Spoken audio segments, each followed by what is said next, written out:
నిజంగా అనుకోకుండా మంత్రి గారితో ఈరోజు పుష్కర స్నానం చేయడం జరిగింది. నిజంగా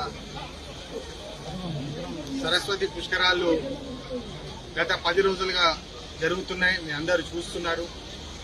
దీని మీద చాలా ప్రత్యేకంగా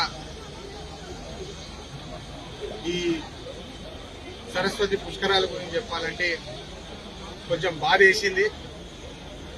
మా హక్కుల కోసం పోరాడిన ప్రతి దళిత సంఘాలకు నేను శిరస్సు వచ్చి నమస్కరిస్తున్నాను. ఎందుకంటే ఈరోజు చాలా ముఖ్యమైన విషయం నేర్చుకున్నాను. నేను డబ్బు కంటే మరి చాలా విలువైనది ఒకటి కులం అని చెప్పి ఈ సందర్భంగా నేను అందరికీ తెలియజేస్తున్నాను. ఇది నేను నేర్చుకున్నాను. ఎందుకంటే కులం బట్టి ఎట్లా ప్రవర్తిస్తున్నారు అందరూ అని చెప్పి ఈరోజు మనకు తెలుస్తుంది.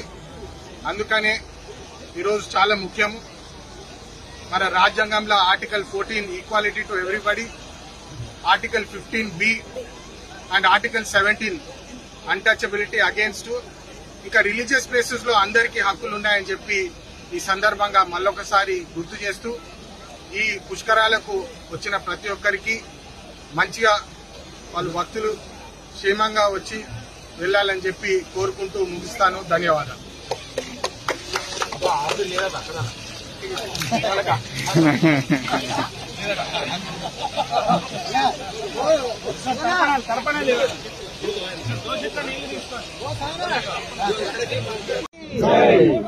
ఈరోజు నిజంగా అనుకోకుండా మంత్రి గారితో ఈరోజు పుష్కర స్నానం చేయడం జరిగింది. నిజంగా సరస్వతి పుష్కరాలు గత 10 రోజులుగా జరుగుతున్నాయి. మీ అందరూ చూస్తున్నారు. దీని మీద చాలా ప్రత్యేకంగా ఈ సరస్వతి పుష్కరాల గురించి చెప్పాలంటే కొంచెం బాధ వేసింది. మా హక్కుల కోసం పోరాడిన ప్రతి దళిత సంఘాలకు నేను శిరస్సు వచ్చి నమస్కరిస్తున్నాను. ఎందుకంటే ఈరోజు చాలా ముఖ్యమైన విషయం నేర్చుకున్నాను. నేను డబ్బు కంటే మరి చాలా విలువైనది ఒకటి కులం అని చెప్పి ఈ సందర్భంగా నేను అందరికీ తెలియజేస్తున్నాను. ఇది నేను నేర్చుకున్నాను. ఎందుకంటే కులం బట్టి ఎట్లా ప్రవర్తిస్తున్నారు అందరూ అని చెప్పి ఈరోజు మనకు తెలుస్తుంది.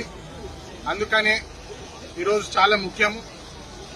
మన రాజ్యాంగంలో article 14 equality to everybody, article 15B and article 17 untouchability against, ఇంకా రిలీజియస్ ప్లేసెస్ లో అందరికీ హక్కులు ఉన్నాయని చెప్పి ఈ సందర్భంగా మళ్ళొకసారి గుర్తు చేస్తూ ఈ పుష్కరాలకు వచ్చిన ప్రతి ఒక్కరికి మంచిగా వాళ్ళు భక్తులు క్షేమంగా వచ్చి వెళ్లాలని చెప్పి కోరుకుంటూ ముగిస్తాను. ధన్యవాదాలు.